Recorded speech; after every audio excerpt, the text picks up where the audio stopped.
A seguir, IIGD Irajá. Porque há pessoas, irmãos, que são tão negativas, irmãos. Só focam problemas. Só focam. Tem gente, irmãos, meu Deus, parece, eu não consigo entender. A pessoa está na igreja há anos e anos, você passa por ela, a paz, tudo bem? É, pastora.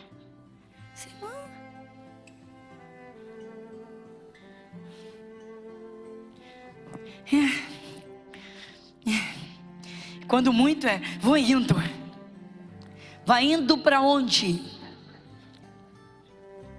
Nós estamos indo para o céu. Diga, o caminho é o céu. Diga, o caminho é o céu. O caminho é o céu, meu irmão. O caminho é para o céu. Você pode voltar atrás? Quem tem 30 pode voltar a ter 15? Então, meu irmão. Quem tem 80 pode voltar a ter 50? Então, minha irmã. Então vamos acordar. Supõe-se que a cada dia que passa se alcança mais o que? Experiência, maturidade. A cada entendimento da palavra supõe-se o que? Crescimento espiritual. Ou seja, eu vou ter outros olhos para a vida. Para, meu irmão, de focar problemas. É o caso desse homem. Senhor, não tem ninguém para me ajudar, Senhor, eu sou sozinho. Eu sou largado nesse mundo. Quem me ajuda? Para, meu irmão. Você já pensou se Deus mandasse um anjo? Vocês já pensaram? Pensa se murmurações, queixumes. Pensa assim. Se murmurações e queixumes. Se lágrimas derramadas por coisas de passado. Se viesse um anjo para recolher, as lágrimas são contadas. O próprio Deus diz que anota no livro. Ele tem cada lágrima anotada. Agora é preciso ver por que se chora. Você já pensou se Deus mandasse um anjo, dissesse o anjo? A Dona Maria está atolada na murmuração. Está virando um lamaçal à volta dela. Vai lá, faz uma faxina, ajuda ela. Aí vem uma pregação, Dona Maria. Aí vem a pregação para Dona Maria. Essas coisas velhas já passaram. Tudo se fez novo. É porque não foi com essa pastora, foi comigo. Se fosse com ela, se eu tivesse a vida que eu tive, eu queria ver ela ali pregando com alegria. Sim ou não? Passo por isso, irmãos. Aí teve uma senhora muito engraçada também na Piedade. Uma jovem mulher, mas muito engraçada. Aí veio, estou no final do culto e tal, pastora. Eu queria tanto conversar um pouquinho da minha vida e lhe contar meus problemas para ver se a senhora me ajuda. Mas a senhora não vai entender mesmo. A senhora não tem problema nenhum, só vive alegre todo dia. Todo dia está aí no altar. Todo dia está alegre. Peraí. Eu falei, há quanto tempo a senhora está aqui? Já tem uns 3 meses. Eu falei, olha só. O dia que a senhora me ouvir contar um pedacinho da vida que eu levei antes de conhecer Jesus, desde que nasci, com enfermidades, um pai que manifestava demônios, que queria beber o sangue dos filhos, um pai que foi empresário e virou mendigo, isso mesmo, mendigo, de morar debaixo de um viaduto. O dia que a senhora me ouvir contar que com 9 aninhos de idade eu subia num banquinho, naquele tempo não existia o ECA, não existia a lei que proibisse, e eu trabalhava com 9 aninhos, lavando louça e varrendo casa de pessoas para ganhar dinheirinho e ajudar a mamãe para sustentar, comprar pãozinho para dentro de casa. A senhora passou por isso? O dia que a senhora me ouvir contar que o meu pai, completamente manifestado e bêbado, hoje eu sei que era manifestado, na época eu não sabia, porque eu tinha 6 anos de idade, e ele me vendeu para um amigo, um homem idoso, um pedófilo, e a minha mãe percebeu e deu grito e eu fugi desesperadamente, e passei uma madrugada inteira, numa mata que até hoje eu não sei onde foi. Eu tinha medo de respirar e ser pega. E eu fiquei sozinha dentro de uma mata fechada. Uma madrugada inteira. Quando amanheceu o dia, eu saí apavorada e trêmula. Muito frio. E fui encontrada por uma pessoa que me levou a um conselho tutelar. Que foi procurar a família. E eu berrava: não deixa meu pai me pegar, não deixa meu pai me pegar.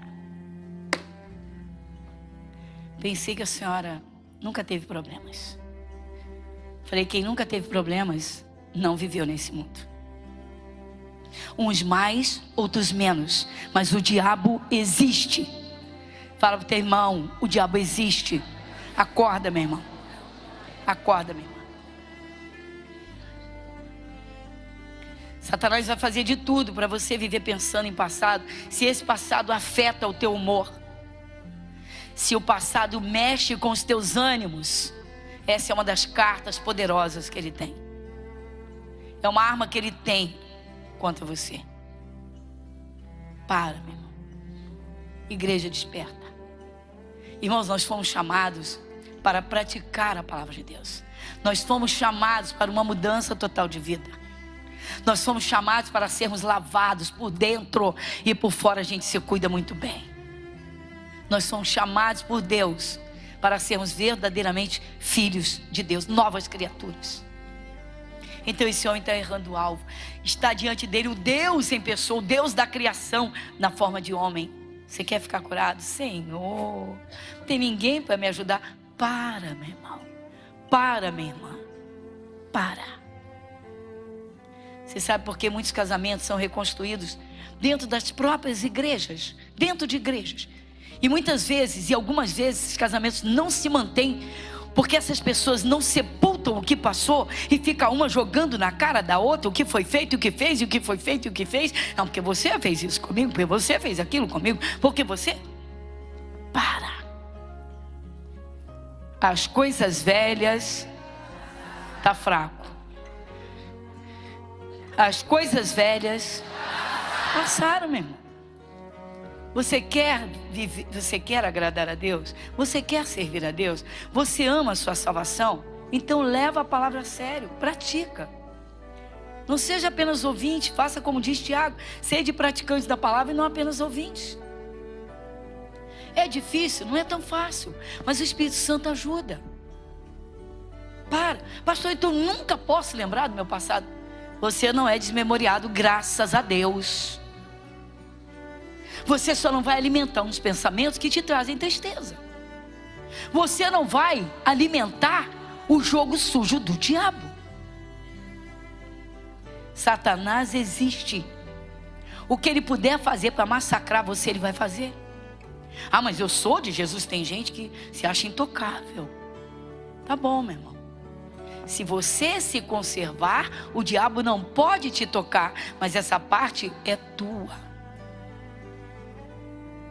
Tem uma epístola de João, marca essa página aqui rapidamente. Primeira epístola de João, lá atrás, pertinho do Apocalipse. Primeira de João, capítulo 5, versículo 18. Quem lê comigo?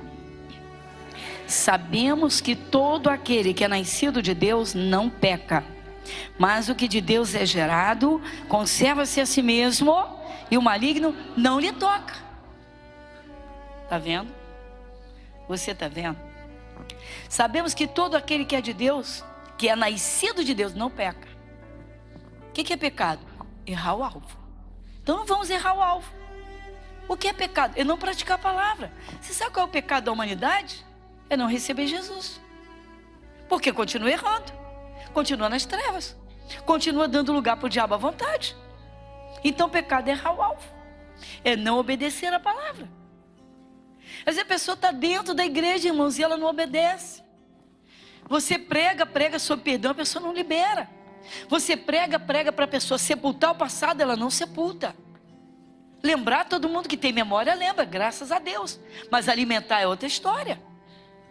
É igual aquela pessoa que tem o coração no morto e toda semana vai lá, ou todo dia. Tem gente que vai todo dia no cemitério, no túmulo do morto, conversar com ele. Isso é coisa do diabo mesmo. O morto não está ali. O espírito da pessoa, quando ela morre, é retirado. Ele é retirado da terra. Ah, mas eu acredito em reencarnação. Você precisa ler a Bíblia. Precisa ler a Bíblia. Aos mortos está ordenado morrerem uma vez. Depois disso, só o juízo. Juízo final. Se você aceitou Jesus, você aceitou viver de acordo com a palavra. É uma das coisas que eu faço quando levo qualquer pessoa a Cristo. Digo, olha, a partir de hoje, que você entender da palavra, você vai praticar. Você vai colocar em ordem. Então, conserva-se a si mesmo. E o maligno não lhe toca. Olha o diabo aí. O diabo só não pode tocar se a pessoa se conservar. Aí vem as lembranças. Ah, vem aquele cenário. Está lá distraído. Irmãos, como o diabo... Gente, eu lembro quando eu entrei no quadro depressivo aos 15 anos de idade. 14 para 15 anos, começou a pior fase da minha vida. Porque aquilo ficava remoendo dentro de mim em cada cena. Meu pai com arma na cabeça da minha mãe, com faca correndo atrás da gente, de mim e dos meus irmãos.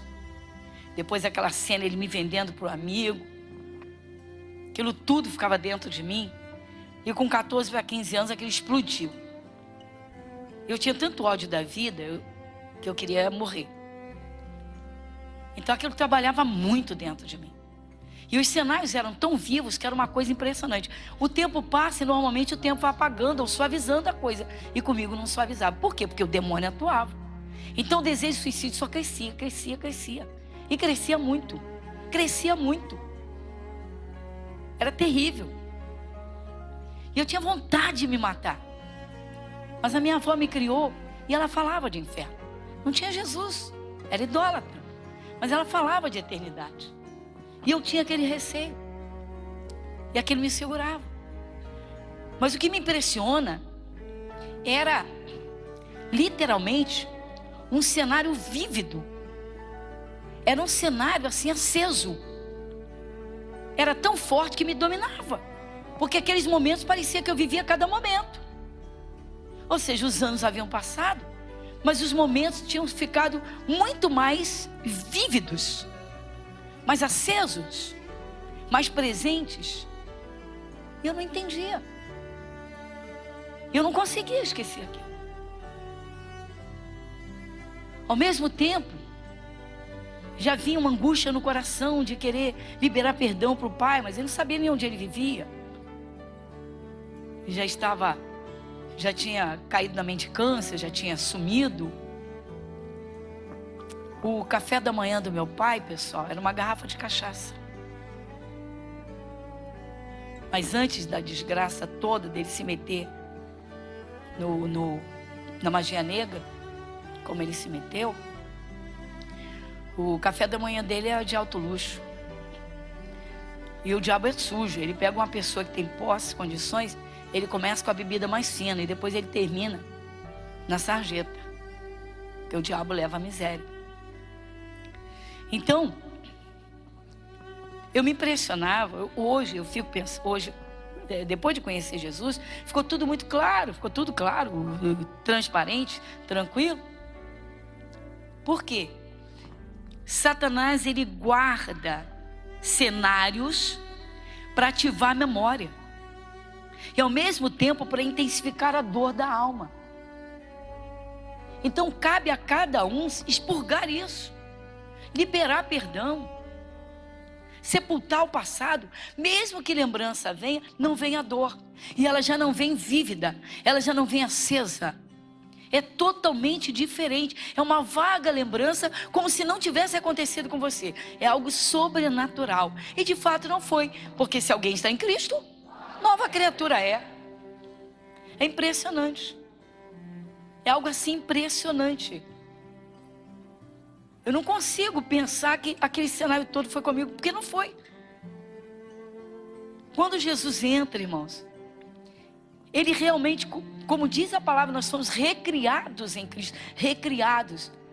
Ele pega o nosso coração e faz tudo novinho. É uma coisa impressionante. Não é por acaso que o apóstolo Paulo diz que ainda que o corpo envelheça, O nosso interior se renova a cada dia. Às vezes as pessoas não entendem, né? Que a gente tem assim, gosta da dinâmica. A pessoa diz assim, né? Poxa, pastor, não cansa e tal. Cansar, a gente cansa fisicamente.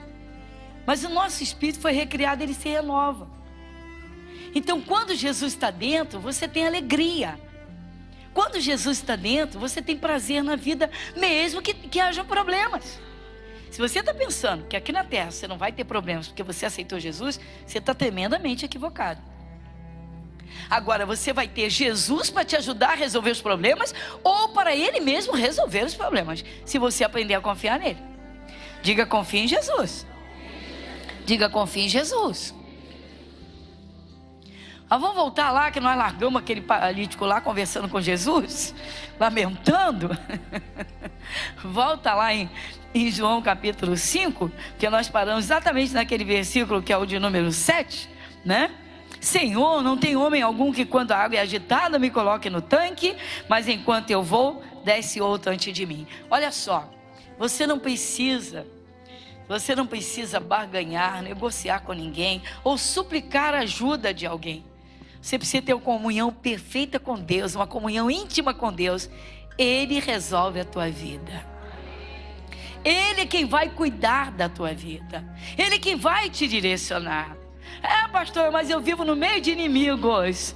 Nosso único inimigo é o diabo e os demônios. Pode ter certeza que Jesus trabalha contigo. E aí continua no versículo 8.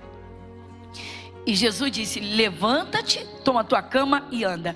Nós vamos ficar aqui agora, porque esse é o ponto mais importante. Levanta-te. Irmãos, toda pessoa que está presa ao passado espiritualmente está caída.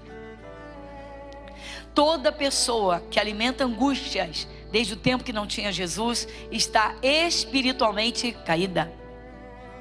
Toda pessoa que não libera perdão, quando Jesus ordena, isso é ordem, é lei de Deus, é lei do céu. Quem não libera perdão está fora da palavra, está espiritualmente caído. É por isso que o diabo brinca. Se a pessoa está caída, o diabo pode atuar em qualquer área mesmo, porque ela está caída. Se ela tivesse espiritualmente de pé, estava guerreando. Conserva-se a si mesmo. Você acabou de ler. Uma palavra ungida da boca, o nome de Jesus, afasta o demônio. Mas o coração tem que estar cheio de Deus. Agora Jesus quer entrar e não consegue. Ele quer entrar, ele diz, perdoa. Eu perdoo de boca para fora. Esquece o passado, sepulta o passado. Já sepultei. Se depois de amanhã encontrar alguém que fez parte desse passado e começar a conversar, meu irmão, desmancha em choro. Desse jeito. Na piedade tinha um caso, irmão, eu tive um caso de um homem louco. Eu não sei se ele ficou louco por causa do ódio no coração e da mágoa. Não sei se já era. Eu só sei que ele entrava no meu culto e ele chorava de uma forma sobrenatural. Era uma manifestação. Até que eu entendi, eu busquei de Deus para me mostrar o que acontecia com aquele homem. Ele era igual um lobo. Aí chorava. Só fazia isso. Ele só entrava no culto para perturbar.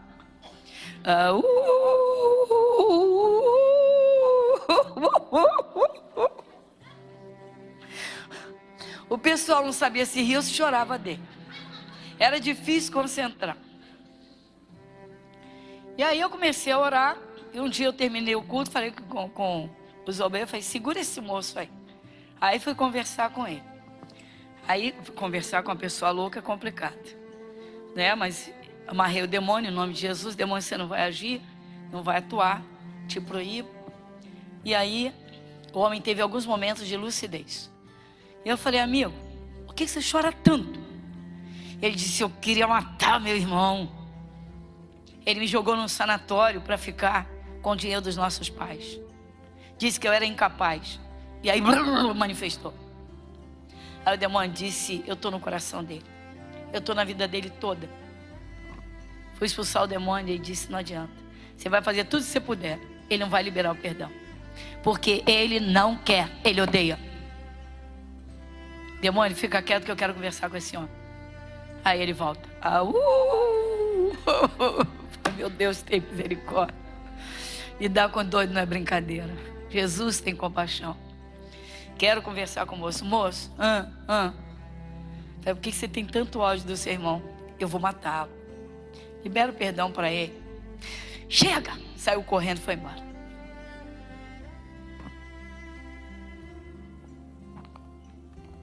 Quando a pessoa não quer, irmãos, Deus não obriga. Deus não obriga, mas sofre de graça. Sofre de graça. Meu irmão, não brinca. Jesus virou para esse homem e perguntou: você quer ficar curado? Olha o querer dele aí. Olha o querer dele. Porque nesse você quer ficar curado, ali está abrangendo espírito, alma e corpo, meu irmão. É claro que há um contexto gigantesco de misericórdia de Cristo, de trabalho de Jesus com esse homem, para ele voltar a uma vida ativa, saudável. Então Jesus disse: levanta. Ou seja, sai desse estado, não só físico, mas sai desse estado de miséria, de lamúria. O caso desse homem, ele tinha mágoa de todo mundo, meu irmão. Ninguém me ajuda, Senhor. Não há ninguém que me coloque no tanque. Ele não usou essa expressão? Sim ou não? Ninguém me ajuda. Enquanto você pensar que os seus problemas foram culpa das pessoas, enquanto você não se posicionar espiritualmente, as brechas continuam abertas. Enquanto você achar que você é uma pessoa infeliz, enquanto você achar que você é uma pessoa sofredora, Jesus está num cantinho.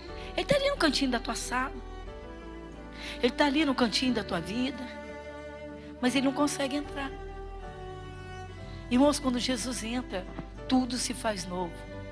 Você imagina uma casa escura. Olha, o bairro ficou todas escuras. Todo. A casa está todas escuras. Mas de repente Jesus entra naquela casa e as lâmpadas se acendem. Aí a luz que está dentro daquela casa reflete lá na casa do vizinho. Quando alguém coloca Jesus no coração, todo mundo contempla a luz do céu nessa casa. Igreja Internacional da Graça de Deus, Avenida Monsenhor Félix, 1120, Irajá.